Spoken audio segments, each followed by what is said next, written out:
All right, let's jump right in. For as long as we've had modern tech, we've built everything on two totally separate ideas. You've got your energy over here and your information over there.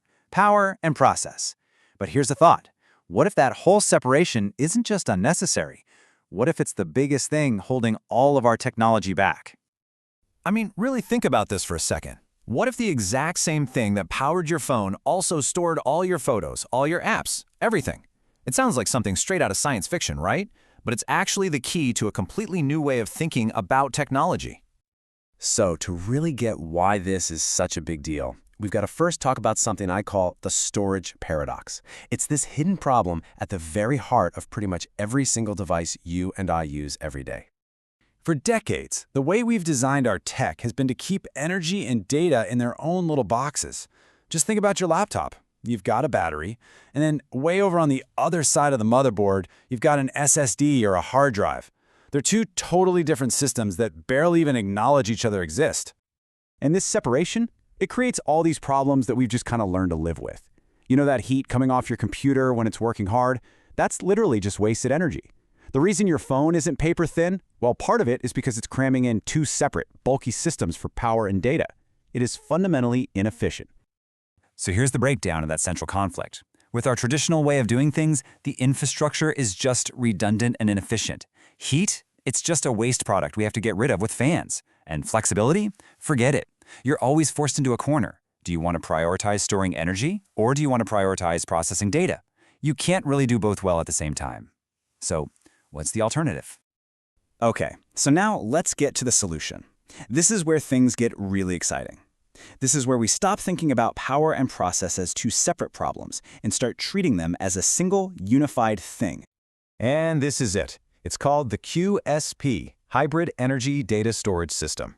Yeah, it's a bit of a mouthful, I know, but the idea behind it is absolutely revolutionary. It's an architecture that just completely tears down the wall between energy and information, storing both of them in one single, incredibly smart system. And wow, when you put them side by side, the difference is it's night and day, right? Traditional systems, redundant. The QSP system, unified. Old tech wastes heat. This new system actually uses that heat for energy. And remember that annoying choice between power or data? Yeah, with QSP, that's gone. It can switch between modes instantly. Get this, less than 71 milliseconds. To put that in perspective, it takes you about 100 milliseconds just to blink. So this thing can flip from being a battery to a hard drive literally faster than you can blink your eye. It's adapting in real time to exactly what you need right when you need it. And because you're combining these two functions into one, the total space it takes up shrinks by 65%. That is huge. It's like taking your smartphone and being able to remove 2/3 of its guts. Can you just imagine what engineers could do with all that extra room? Okay, so this all sounds amazing, but the big question is, how on earth does it actually work? Well, the magic is in three core innovations that kind of make up its quantum thermal engine.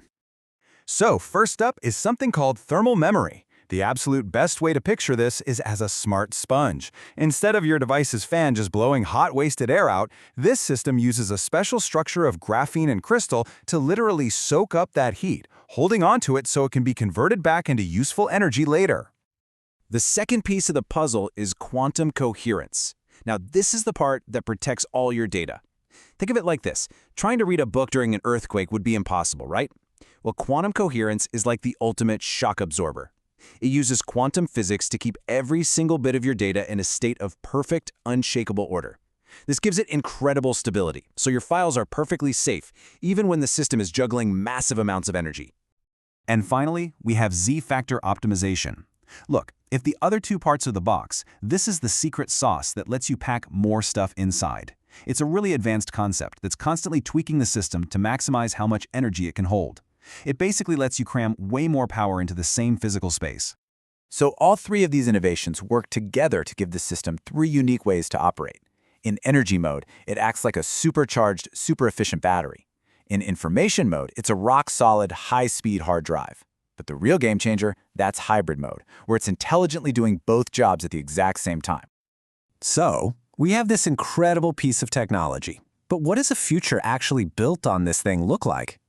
Let's talk about where this could really change the world. And the answer is pretty much everywhere. We're talking about powering the next generation of quantum computers and AI data centers. We're talking about making our smart energy grids way more efficient, or creating tiny little Internet of Things devices that can power themselves forever. This even has huge implications for aerospace, where every gram and every cubic centimeter counts. The sheer scale of this is it's mind-boggling. This isn't just a tiny improvement for a niche product. This is a fundamental technology that could disrupt multiple industries worth trillions of dollars. The future of energy, the future of computing, the future of the internet, all of them could be shaped by this one breakthrough. And here's the thing, it's not just a cool idea. There's an actual plan to make it happen. Phase 1 is already looking at AI and data centers. From there, Phase 2 will bring it to smart grids and the IoT. And finally, Phase 3 is about tackling the big ones: government, military, and full-on quantum computing. You know, I think this quote from the people behind it really says it all. This isn't just about making a slightly better battery or a faster SSD. It's a paradigm shift. It's about completely rewriting the rules for how we handle energy and information. So we started with a pretty simple question, but we end on a much, much bigger one. For our entire lives, for the entire history of technology, power and process have been two different things. So I'll just leave you with this to chew on. What becomes possible? What new worlds can we build when they finally become one and the same?